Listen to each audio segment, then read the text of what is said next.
Champions Cup final pool round starts this Friday. There's 2 games on offer, and it's going to be an interesting round because some of the games are pretty much do or die, and others really have nothing about them other than just an exhibition feel because the teams are already out.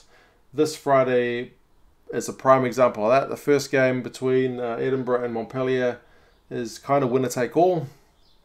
And the second game between Newcastle and Toulon doesn't really have much going for it other than kind of who finishes third and who's fourth. So for this first one, Edinburgh against Montpellier, Edinburgh clearly want to win because they have named an unchanged lineup to get them through.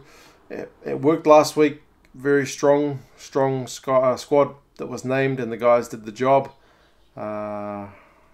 One would hope that naming the same team, you kind of keep that consistency, you keep that chemistry, you keep that good feeling about the squad.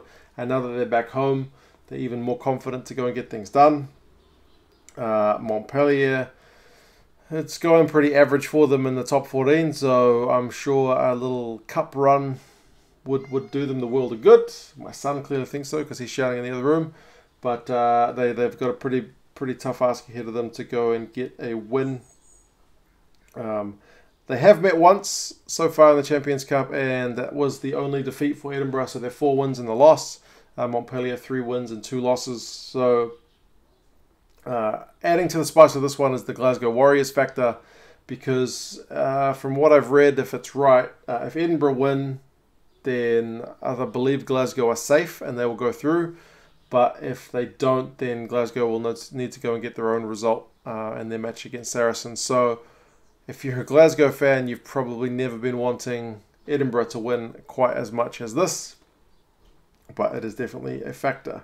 The lineups, I mean, Edinburgh's team, I think I said it last week as well, it's pretty tough looking, man. You got Matta, Watson and Ritchie in that back row.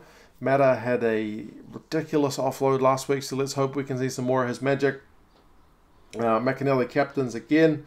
In the backs, Kinghorn. Graham had a good game last week. Van der Vault seems to be the man at number 10. So we'll see if they're able to get a job done. For Montpellier, and that's kind of why I'm wearing a Springbok kit today. There's a fair few Springboks or former Springboks.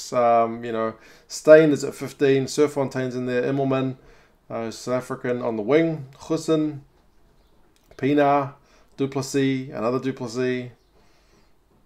Yeah, definitely a pretty strong looking South African feel to that side. Picamoles again, still captains the team from number 8. So waving the banner for the French, for the Frenchmen in the French team. And the Guthers there on the wing as well. So it's a bit of a mixed squad. We'll see if they're able to get the job done. The bookies are saying Edinburgh by 4. I hope Edinburgh win. I don't usually do my own kind of... I try to keep it down the middle, but I really want Edinburgh to go through. Don't know why. I have perhaps a bit of a soft spot for them this season. I've watched them play a few times, and they've been playing really entertaining games. So I really hope they can get through, despite the fact that Montpellier have got a New Zealand coach. I'm feeling the Edinburgh factor for this one. Let's hope that happens. If you're a Montpellier fan, sorry, nothing against you. I just want Edinburgh to go through. It's just a personal thing.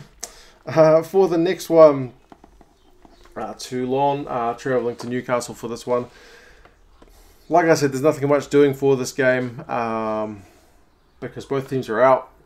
Newcastle, the management anyway, have talked up this game as being very important, despite the fact that they're not going to go through, and despite the fact that the Premiership season has not been kind thus far.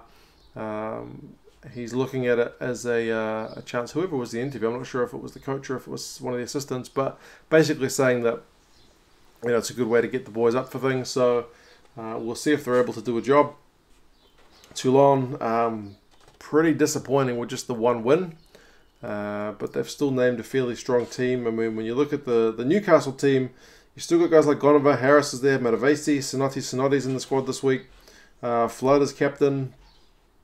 Takalua continues on from last week as well. Yeah, so some of their kind of mainstay guys are in that lineup. I believe from what some of you guys told me in the comments, they've had issues with injuries this season. So, yeah, not ideal for Toulon. I mean, you look at some of the names.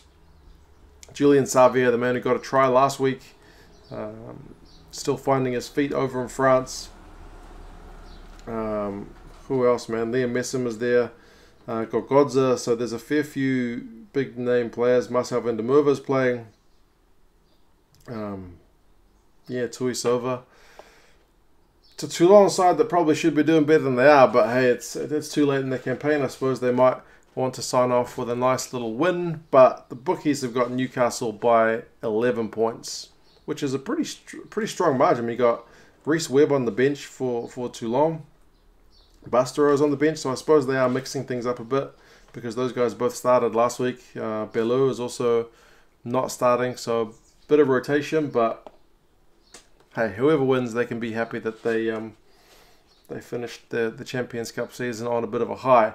Both these games for me are on at 8:45 in the morning, which is a very suitable time, so I will have my eyes firmly fixed on the top one. I'll keep an eye on the updates for the other one and have a look at the highlights. But the Edinburgh-Montpellier game is where it's at for Friday. You guys let me know your thoughts on the bookies' odds. How do you think they are in terms of accuracy? How do you think these games are going to go? Key players to look out for, all that jazz. Let me know your thoughts. I'll talk to you again soon. See you later.